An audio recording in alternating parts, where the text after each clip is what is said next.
I didn't leave after a screaming fight. I didn't leave after cheating. I didn't leave because we grew apart. I left after she said one sentence so casually that she expected me to laugh. It was a Thursday evening, and the apartment smelled like hairspray and hot curling iron metal. The bathroom door was open, music was playing from her phone, and I could hear her tapping her nails against the counter in that impatient rhythm she got when she felt important. I was in the kitchen, rinsing 2 coffee mugs, trying to make space on the counter for dinner.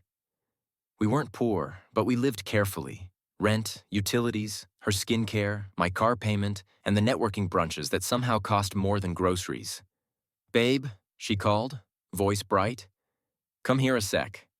I dried my hands and walked to the doorway. Marissa stood in front of the mirror like she was about to step onto a stage. She wore a black dress that looked expensive in the way it refused to wrinkle. Her hair fell in smooth waves, and her makeup was done with precision. Soft, glowing, flawless. She wasn't dressing for me. She never dressed for me. She turned her head slightly, checking the angle of her cheekbones. "Okay," she said, "be honest. Do I look like executive level?" I smiled. "You look like you could fire someone with a single sentence." She laughed, pleased. "Good, that's the vibe." Then she reached for her phone again and began scrolling, face tightening as she read something. "What's wrong?" I asked. "Nothing," she said quickly. "Just, ugh, the guest list is bigger than I thought." I leaned against the doorframe. "For your firm's gala thing?" "It's not a gala," she corrected, like the word itself offended her. "It's a brand summit mixer. People who matter will be there." I nodded. I had heard about the brand summit mixer for weeks. It started as an announcement, then became a countdown, then became a mission. New shoes, whitening strips, a fresh manicure, a sudden obsession with power posture. I assumed, naturally, that I was going with her. We'd been together for nearly 4 years. We had a lease, shared furniture, a dog-eared notebook full of future trips that never happened because there was always another event she couldn't miss. "So what time do we leave?" I asked. Marissa's fingers paused over her screen. The music kept playing. A woman on the track was singing about loyalty, which felt like a joke. Marissa didn't look up. About that, the air changed, not dramatically, just thinner. She took a breath and turned, wearing the expression she used when she wanted something unreasonable but didn't want to feel guilty asking. "It's just," she began, "a very specific crowd." I waited. She waved her hand, as if describing a scent. "Investors, directors, people with, like, reputations." "I have a reputation," I said lightly. She smiled, but it didn't reach her eyes. "You know what I mean, Nolan." There it was. My name said the way you say a warning. I held my posture steady. "Say what you mean." Marissa's face tightened again, like she was trying to choose a polite synonym for something ugly. "I need you to understand," she said, "that tonight is strategic. It's not just social. People will be asking questions. They'll want to know who I'm with, what we do, what our trajectory is." "Our trajectory," I repeated. She nodded, as if we were a company. "And you're still sort of figuring things out." I worked customer support for a software company. It wasn't glamorous, but it paid bills. I was good at it. I fixed problems, calmed angry clients, and kept systems moving. I had been promoted twice, slowly, without the dramatic I-made-it story she liked to tell online. Marissa made brand deals for lifestyle companies. Her job was to sound important. "I'm not figuring things out," I said. "I have a job."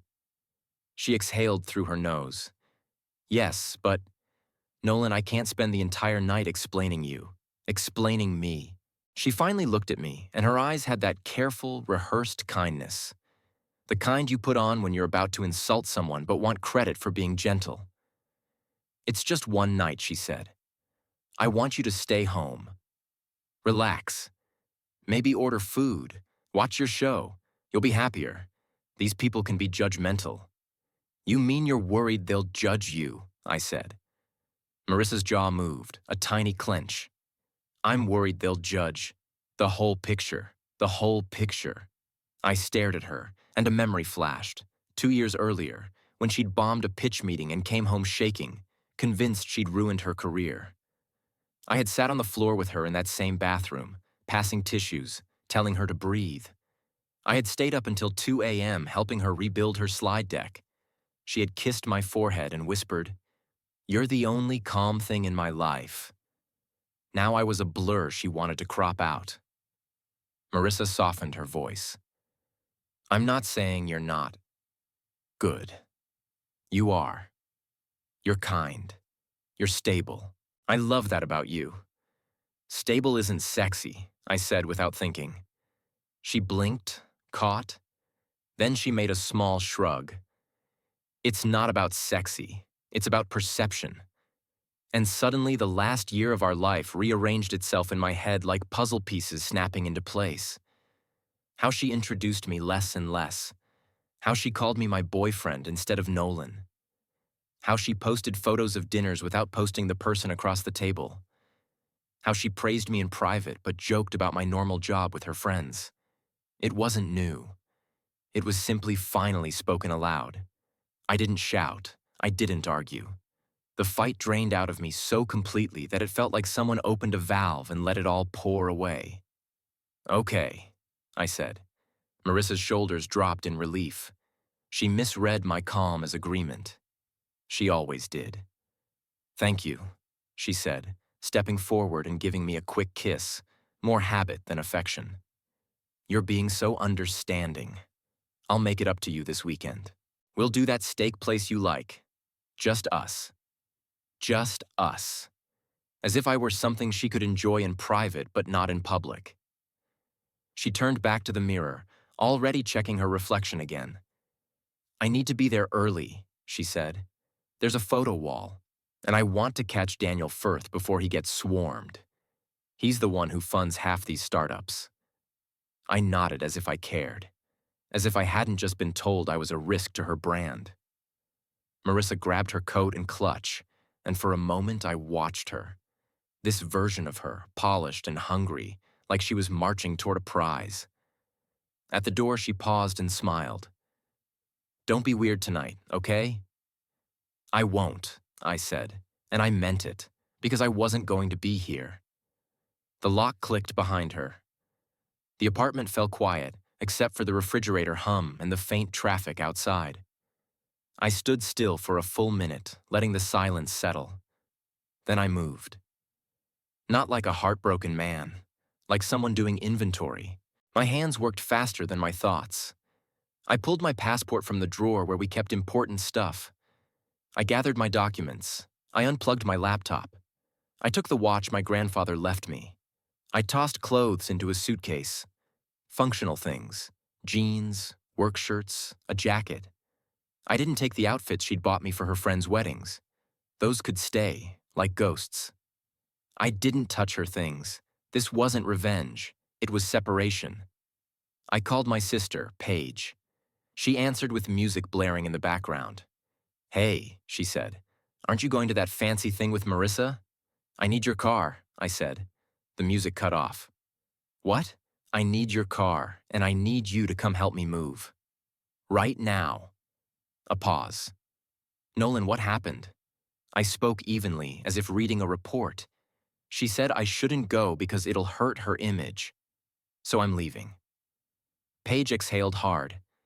Okay, she said, I'm on my way. That was why I called her. No lecture, no debate, just action. I packed in layers. Essentials first, then ownership. I removed my name from the streaming apps, logged out of shared accounts, changed passwords, unlinked my card from the grocery delivery. Digital ties are still ties. When Paige arrived, she took one look at me and didn't ask if I was sure. She just rolled up her sleeves. Tell me what's yours, she said. We worked with the quiet efficiency of people moving furniture, not emotions.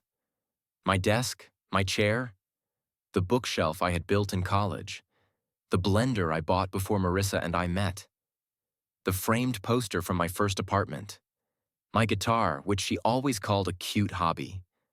Halfway through, Paige paused with a box in her hands. "You're very calm," she said carefully. "Are you okay?" I looked around the apartment, now missing pieces, like a stage being struck after a show. "I feel awake," I said. And it was true. The pain was there, somewhere deep, but it hadn't reached the surface. What I felt most was clarity, the kind that makes decisions simple. When we finished loading the car, I wrote one note on a plain sheet of paper. "Marissa, you said tonight was about perception. I won't be part of a picture you're ashamed to show. My portion of rent is paid through the end of the month. Please don't contact me." Nolan, I placed the key beside it. Then I left. The first week at Paige's place felt unreal. Her guest room was small and bright, and her cat stared at me like it knew I was temporary. I went to work, I came home, I ate simple meals. I slept without listening for Marissa's footsteps or her sighs or her late-night phone calls. No one asked me to be impressive. No one asked me to explain myself. The quiet was medicine. On day 9, the numbness cracked. Not into sadness, but into possibility. I opened my laptop and signed up for the professional certification I'd been postponing, a systems administration program that could move me out of support and into infrastructure. I'd talked about it for years. Marissa used to say, "That's nice, but will it make you more interesting?" Now I didn't need to be interesting. I needed to be free. The messages began after rent day. Unknown number. Nolan. This is immature. Unknown number. You really left over one conversation? Unknown number. People are asking where you are. It's humiliating. Humiliating. Again, always about her, always about optics. I didn't respond. A mutual coworker, Tessa, texted me one evening. "Hey, are you okay? Marissa's telling people you had some kind of breakdown." I stared at the screen, then typed, "No breakdown. We split. I'm fine." The lie didn't matter. The truth did. And I wasn't going to chase the truth through her social circle like a dog chasing a car. Weeks passed. My life recalibrated. I started running again. Not for weight loss, not for photos, just because it cleared my head. I studied in the mornings. I spent weekends helping Paige fix her porch instead of attending networking brunches. I reconnected with my friend Omar, who Marissa used to call too blunt. Omar didn't ask for drama. He just handed me a coffee and said, "So she finally said the quiet part out loud." "Yeah," I said. "Good," he replied. "Now you can stop shrinking." 3 months after I left, I got an internal interview for a junior infrastructure role. Not a miracle leap. A realistic step.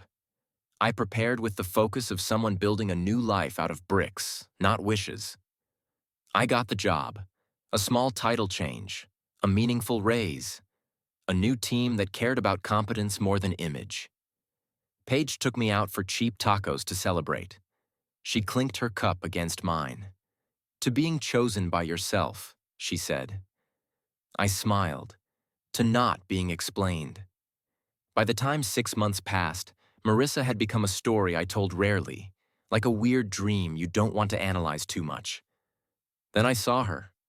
It happened on a Saturday in a bookstore cafe, the kind with warm lighting and quiet music and tables scattered between shelves. I was there with my study group. We met once a week, took turns quizzing each other, then stayed for coffee. A woman named Celine was with us. Sharp, funny, a security engineer with the kind of confidence that didn't require an audience. She was arguing with me about whether my approach to a systems problem was elegant or lazy. "It's lazy," she insisted, smiling. "It's efficient," I countered. "That's what lazy people say?" she replied. I laughed, genuinely, without thinking about how it looked. That's when the air shifted. I looked up and saw Marissa near the entrance, holding a paper cup, frozen like she'd walked into the wrong room. She looked almost the same. Styled hair, expensive coat, lipstick perfect. But something about her was strained. The polish didn't sit naturally anymore. It looked like effort. Her eyes locked onto me, then onto Celine, then back to me. She walked over fast, as if speed could turn the moment into control. "Nolan," she said, breathless. "Hi." I didn't stand. I didn't smile. I simply nodded, acknowledging her the way you acknowledge an unexpected salesperson. "Marissa," I said. Her gaze flicked to Celine. "Are you busy?" Celine didn't move. She just watched, calm as stone. Marissa turned back to me. "Can we talk? Like, privately. Just 1 minute." I took a sip of coffee. The warmth grounded me. "There's nothing to talk about," I said. Her face tightened. "Nothing? After everything? After you told me I was bad for your image?" I asked, not cruelly, just clearly. "Yeah, nothing." She swallowed. Her eyes flashed with anger that looked like fear. "You didn't even fight," she snapped. "You just disappeared. Do you know what that did to me?" I blinked slowly. "You mean what it did to your story?" Her mouth opened, then closed. She tried again, softer, rehearsed. "I was under pressure," she said. "I didn't mean it like that. Mean it. You took it the worst possible way." "No, I took it the only honest way." I set my cup down gently. "Marissa," I said, voice low and steady, "I left because you showed me how you see me. And I believed you." Her eyes glistened, but the tears looked performative, like she wasn't sure which emotion would work. "You look good," she said, desperate. "You're different." "I'm peaceful," I corrected. She glanced at Celine again, and jealousy flared like a match. "So this is why," she hissed. "You had someone waiting." Celine raised an eyebrow, amused but stayed silent. I shook my head once, small and final. "No," I said. "I didn't leave for someone else. I left because being with you made me smaller." Marissa flinched, like the truth was physical. I continued, gentle but unwavering. "I hope you find whatever you're chasing. But it can't be through me. Not anymore." For a second, she looked like she might argue, might raise her voice, might create a scene. But this place wasn't her rooftop bar. This audience didn't belong to her. She stood there, breathing hard, then finally stepped back, lips pressed tight. "Fine," she whispered, as if she were granting me permission to live. She turned and walked out, shoulders stiff. I didn't watch her leave. I didn't need closure shaped like drama. I already had it shaped like clarity. Celine leaned toward me. "Was that a villain from your origin story?" she asked. I smiled. Real, unforced. "Something like that," I said. Omar would have called it karma. Paige would have called it consequences. I called it something simpler, a life that no longer required me to audition. I picked up my notebook again and pointed at the problem we'd been working on. "Okay," I said to the group, voice steady. "Back to the system design. The weakness isn't where everyone thinks it is." And for the first time in a long time, I meant it on every level. Because the real weakness was never my job. It was the moment I believed I needed to be presentable to deserve love. That version of me was gone, and I didn't miss him. After that night, I learned something about silence. People hate it because they can't control it. Marissa couldn't argue with me if I didn't answer. She couldn't rewrite the narrative if I refused to participate. So she tried other doors. First came her friends. A week after I left, my phone buzzed with a number I recognized. Kendra, her closest friend, the one who treated every conversation like an interrogation. I let it ring once, twice, then answered on the third call. Not because I cared, but because I wanted to end it cleanly. "Nolan," Kendra said, skipping hello? "What is wrong with you?" "What do you mean?" I asked. "You just vanished. Marissa is wrecked. Do you know how that looks?" There it was again. Looks. I stayed calm. We broke up. Kendra scoffed. "You don't break up by ghosting. You talk. You process. You mean you perform, I said. A beat of silence. Kendra's voice sharpened. She made one comment. One. And you punished her. I pictured Marissa in the mirror, carefully shaping her face like a mask, and I felt nothing but distance. It wasn't one comment, I replied. It was a window. Kendra huffed. So what, you're trying to teach her a lesson? No, I said. I'm trying to protect myself. You're being dramatic, she snapped. I'm being done, I said, then added, please don't call me again. I hung up and blocked the number. That should have been the end. It wasn't. Marissa sent emails next, from an account I didn't recognize. Short subject lines, heavy punctuation. I didn't open them. I archived them. Not because I was scared of her words, but because I refused to let her occupy space in my day. When that didn't work, she tried a new strategy. Sympathy. A mutual acquaintance named Brent messaged me. Man, Marissa said you left all your stuff and disappeared. Is everything okay? I answered with a single sentence. I didn't disappear. I moved out. We ended it. Brent replied with a laughing emoji and, damn, respect. That's how I knew the truth was already spreading. Not dramatically, just correctly. Meanwhile, my life kept narrowing into something simple and real. Paige helped me find a small studio apartment across town. It wasn't fancy. Old building, creaky floors, windows that rattled when trucks passed. But the place was mine. No shared decor debates, no curated emptiness, just space. The first thing I bought wasn't a couch, it was a decent desk. I set it up by the window. I put a lamp on it. I taped a handwritten list above it. Study, train, sleep, repeat. It felt almost boring. It felt like freedom. 2 months into the new role, I got thrown into a messy infrastructure incident. Servers were failing. A service was down. The team was tense. People talked over each other, trying to sound smart instead of trying to fix the issue. I didn't try to sound smart. I traced the logs, found the pattern, suggested a rollback. The service stabilized. Afterward, my manager pulled me aside. Good work, she said. You didn't panic. I almost laughed. I've had practice, I said, then realized I wasn't joking. I stopped thinking about Marissa as a person. I started thinking about her as a chapter, and chapters end. Then came the ambush. It happened outside my gym in late autumn, the kind of cold day that makes your breath visible. I'd just finished a workout. My headphones were on. My body felt pleasantly heavy. When I saw her by my car, my first reaction was not anger. It was surprise at how ordinary she looked up close when there wasn't an audience around her. Marissa stepped forward, hands shoved into her coat pockets like she was trying to look casual. Nolan, she said, voice unsteady. Please, can we talk? I kept my distance. You shouldn't be here. I had to, she insisted. You won't answer. You blocked everyone.